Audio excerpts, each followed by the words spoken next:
Kuma guys. Hai guys. Di Gunung Lamno nih nggak ada air guys. Nggak ada air. Inilah air kita ambil dari pohon-pohon bambu nih. Nah. Oke. Kolein. Mantap guys. Ya minum air bambu guys. Ini Pak Tua nih kira-kira banyakan minum air bambu, gigi-giginya udah ompong nih. Coba senyum dulu, senyum. Senyum. Ya udah. Ya udah. Ada berapa? Ya.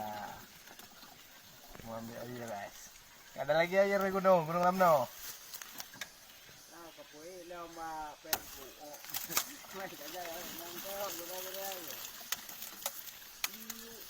Mantap, air bambu. Inilah guys. Oke. Meramah guys. 5 tahun. Alah guys. Banyak tumpah. Hai. Cek kan? Lun. Hah? Cek. Mah. Ini memang hutan bambu guys. Di sini memang ada air. Inilah kuasa Allah guys. Di tengah-tengah hutan ini ada bambu yang dipenuhi dengan air. Jadi siapapun yang sampai sini bisa ambil air dari bambu-bambu ini guys. Nih. Bambu ini nggak ada duri guys.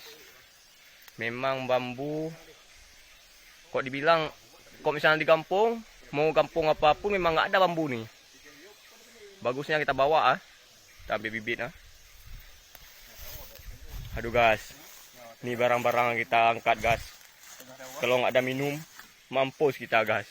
Tuh punya Pak Tua tuh. Punya kakek. Oh, punya kakek-kakek. Dia di juru masak guys. Nih. Kuali-kualinya tempat dia. Ini sandal dia guys. Sebelah lagi. Tuh orang ah. Tuh burung. Ini burung. Kita ada dapat burung satu. Nih. Nampak guys? Nah. Mantap kan? Oke. Udah ya, terima kasih. Kamera. Assalamualaikum.